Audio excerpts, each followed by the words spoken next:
econômico e abuso político na eleição de 22. Ari. O Superior Eleitoral vota pela condenação de Bolsonaro por abuso de poder político e econômico na eleição. Pois não, Cíntia, o primeiro voto já foi dado pelo relator.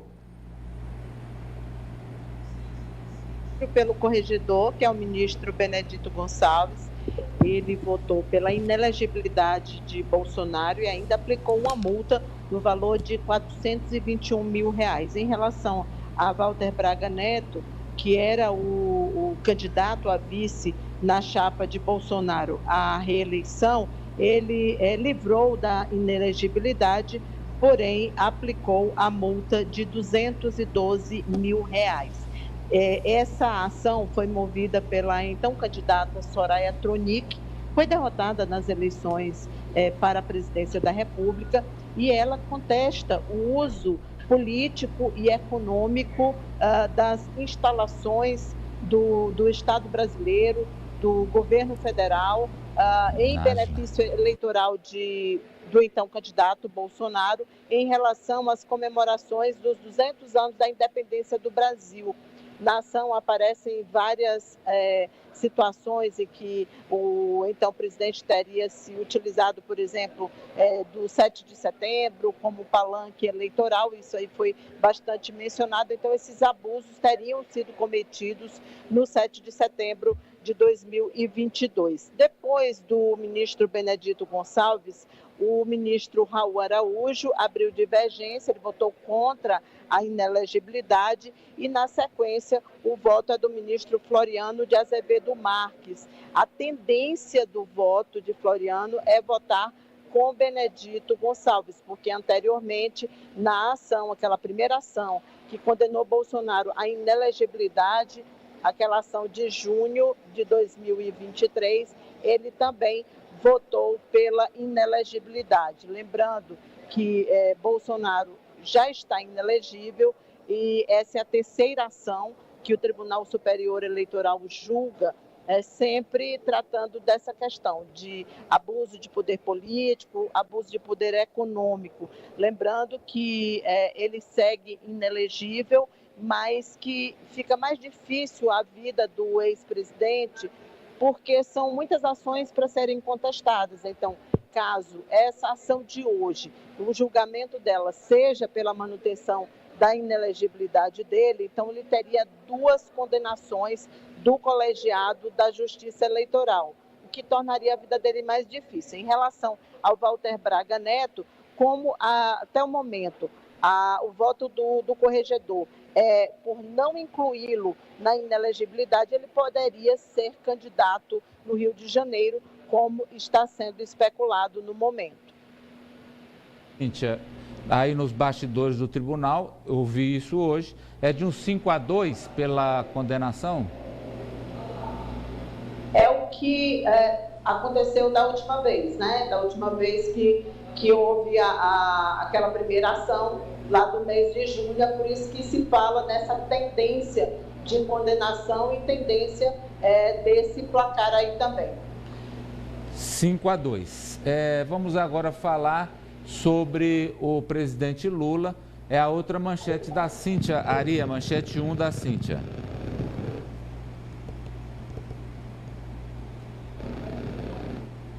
Vamos lá? Lula conversa com familiares de desaparecidos e reféns da guerra no Oriente Médio.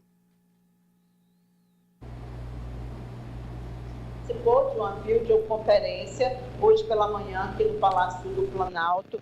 Essa videoconferência reuniu integrantes do Fórum de Famílias que estão na região da guerra do Oriente Médio. Aí a gente vê a foto do presidente no momento da videoconferência. Essa foto foi liberada agora há pouco, demorou bastante tempo esse encontro do presidente. Havia uma família de brasileiros aí que está na faixa de Gaza. A gente sabe que tem 32 brasileiros aguardando repatriação. Eles narraram as condições em que eles estão. Primeiro, o medo dos bombardeios, a falta de mantimentos básicos para os familiares. E esse encontro, essa videoconferência, havia sido pedida através de carta logo depois daquele primeiro ataque. Então, o Fórum de Familiares havia escrito uma carta para o presidente pedindo esse encontro, porque o presidente Lula ele tem intermediado junto com lideranças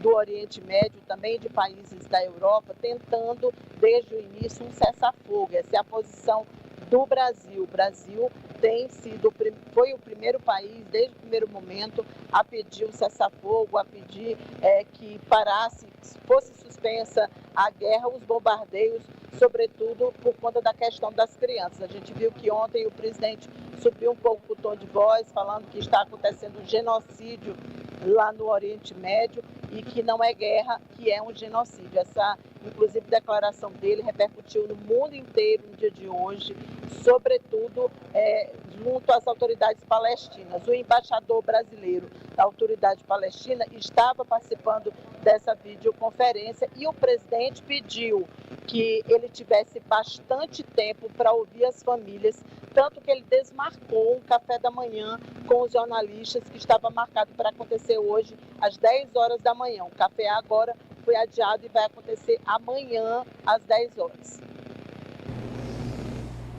Vamos agora tratar sobre uma solenidade aí no Planalto, Cíntia, tratando sobre misoginia, um dia depois da demissão da presidente da Caixa, Rita Serrano.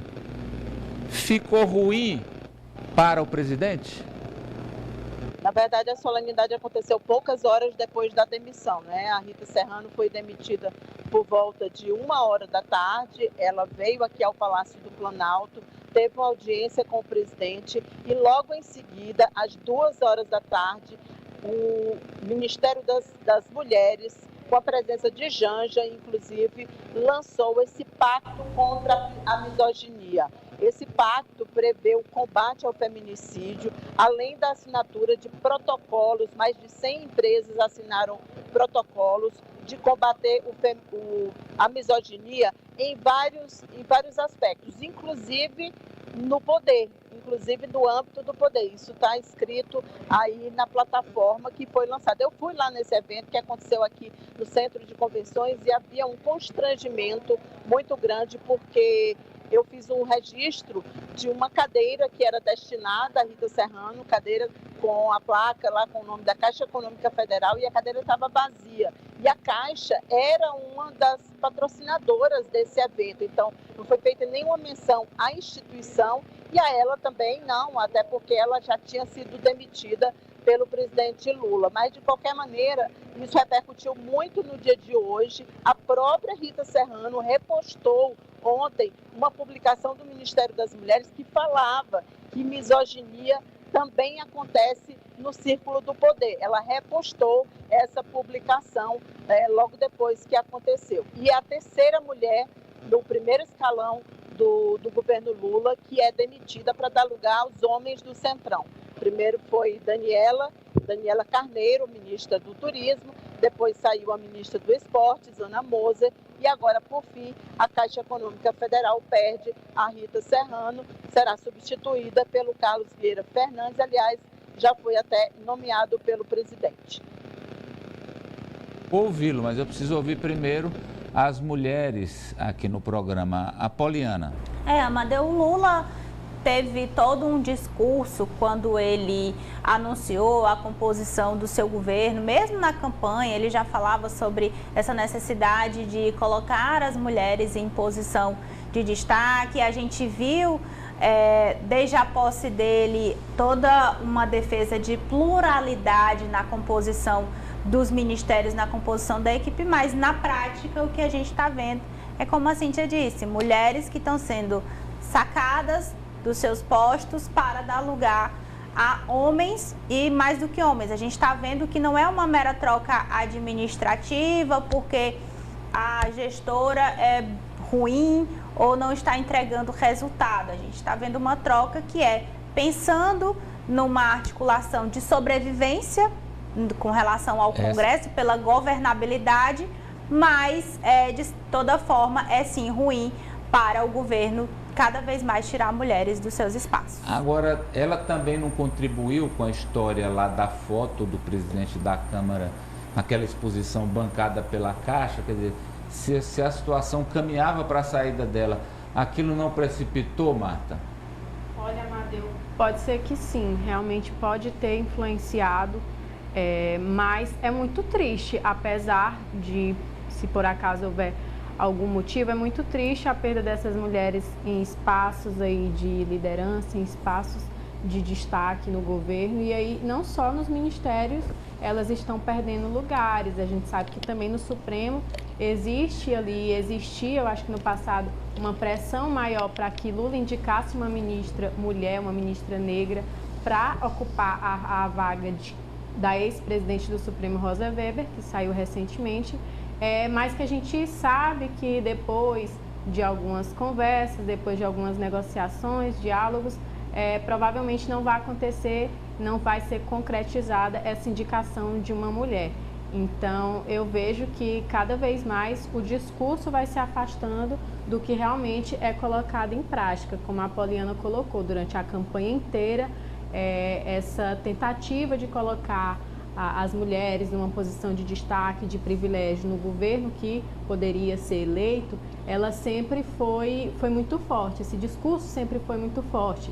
Só que, apesar disso, agora na prática, o que a gente está vendo é o contrário, né? O que foi prometido não está sendo cumprido, e aí, além desses projetos, desses encontros, dessas reuniões que são executadas e organizadas pelo governo federal em prol das mulheres, contra a misoginia, contra o machismo, enfim, todos esses discursos, eles de nada adiantam se não tiverem entrelaçados com políticas públicas e com, de fato, a inserção da mulher em posições de destaque, ela ali ocupando cargos públicos como elas merecem. Então, ficar só no discurso não dá certo.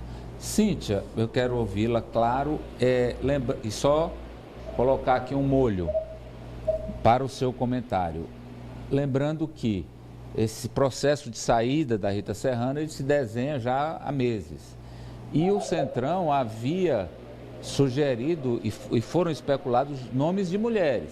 Cida Borghetti, esposa do deputado Ricardo Barros, e Margarete Coelho, aqui que agora está no Sebrae, deputada aqui do Piauí. E os dois nomes foram bombardeados, vetados pelo PT. Eu não acho que os nomes tenham sido vetados pelo PT, eu acho que foi uma conjunção de fatores. Eles não eram funcionários da Caixa, diferente do economista Carlos Vieira Fernandes, que é funcionário agora. E para os funcionários da Caixa, esse era um ponto importante, que não tivesse alguém de fora, porque essa era uma promessa já feita pelo presidente Lula, de manter no comando da Caixa Econômica Federal, do Banco do Brasil, pessoas, funcionários de carreira. Esse é um ponto importante. Eu até já comentei aqui ontem sobre alguns nomes, ontem, aliás, à noite, sobre esses nomes que foram, como sempre acontece, quando alguém é lançado, há uma especulação em torno do nome, logo se faz uma campanha contra esses nomes. Isso é da política brasileira. Mas, em relação a isso que você falou, sobre a exposição, se a Rita Serrano teria contribuído, eu lembro que muito recentemente houve um incidente que eu reputo muito mais grave, que aconteceu no Ministério da Saúde, que foi durante um evento que aconteceu uma dança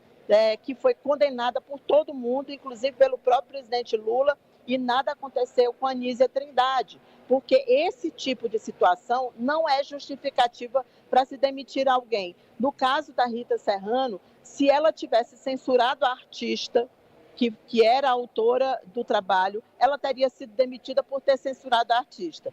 Aí ela deixou, supostamente ela deixou, porque as coisas a gente sabe que não funcionam assim, era a Caixa Cultural, não tem a ver diretamente com ela, e aí ela teria precipitado esse assunto. Acho que não, talvez o presidente possa ter usado isso como uma justificativa, mas nada justifica. E só para encerrar meu comentário, as pessoas, eu vejo nas redes sociais, sobretudo a militância do PT, dizendo o seguinte: mas todo mundo questiona o presidente Lula e não questiona o presidente da Câmara, Arthur Lira, que está sempre indicando homens. Mas o Arthur Lira nunca fez promessas, o Arthur Lira nunca se manifestou a favor da igualdade de gênero, o Arthur Lira não tem essa bandeira, então logo ele não tem nenhuma obrigação de seguir essa bandeira. O presidente Lula tem. Velho Lula da Realpolitik agindo? Isso que eu ia falar com o meu comentário, Amadeu. O Lula, ele está tentando, desde que foi eleito, manter um nível de governabilidade. E óbvio que não é, eu já usei inclusive essa expressão aqui, não é o governo do jeito que ele sonhou, do jeito que ele queria. É o governo possível.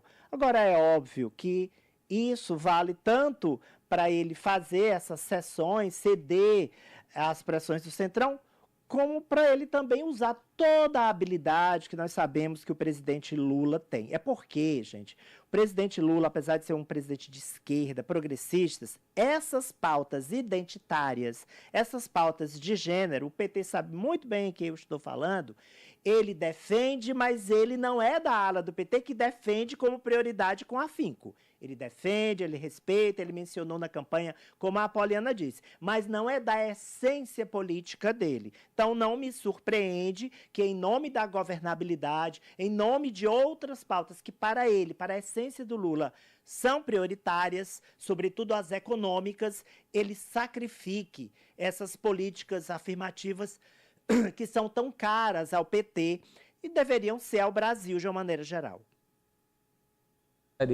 O Lula é centro, mais centro do que... Ele é centro-esquerda, puxando para o centro. Esquerda é a Dilma. A Dilma é esquerda. Concordo. Mas o Lula, ele é centro ali, um pouquinho a canhota, pouca coisa. Cíntia, e agora uma informação importante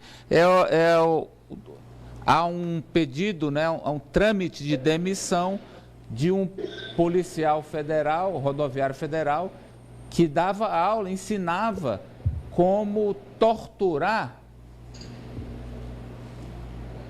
Amadeu, aquele episódio envolvendo Genivaldo, eu não vou lembrar aqui o sobrenome dele, pelo qual, inclusive, os policiais respondem a inquérito administrativo, policiais rodoviários federais, ele foi morto pelo uso de uma viatura, aí as imagens, pelo uso de uma viatura como câmara de gás. Então, a viatura da Polícia Rodoviária Federal foi transformada numa arma mortal, letal, como a gente viu com a morte dele.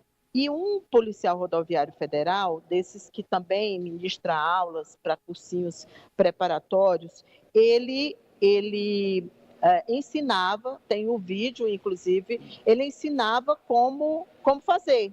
Né? Ele utilizava essa imagem aí, esse vídeo, fazia um tutorial, na verdade, né? Um tutorial de como usar a câmara de gás. E é Genivaldo Santos, o nome da pessoa que morreu. E esse policial aí é o Ronaldo Bandeira, ele está lotado em Santa Catarina. Esse vídeo já circula há pelo menos 2 anos, portanto, bem próximo de quando aconteceu o episódio com o Genivaldo, e somente agora que a Polícia Rodoviária solicitou a demissão. Porque tem todo um processo, né? A gente sabe que tem uma tramitação de demissão de servidor público, sobretudo servidor público federal. E agora a Polícia Rodoviária Federal está pedindo a demissão dele. O vídeo, então, na verdade, ele ironiza, ele tripudia sobre o uso da tortura. E olha, Polícia Rodoviária Federal, hein? Vamos ver. Nesse inteirinho que a gente ficou lavrando o procedimento, que ele estava na parte de trás da viatura, ele ainda tentou quebrar o vidro da viatura com chutes. Ficou batendo o tempo todo. que o polícia faz? Abre um pouquinho, deixa eu coisar que tá gravando, pega o spray de pimenta e taca.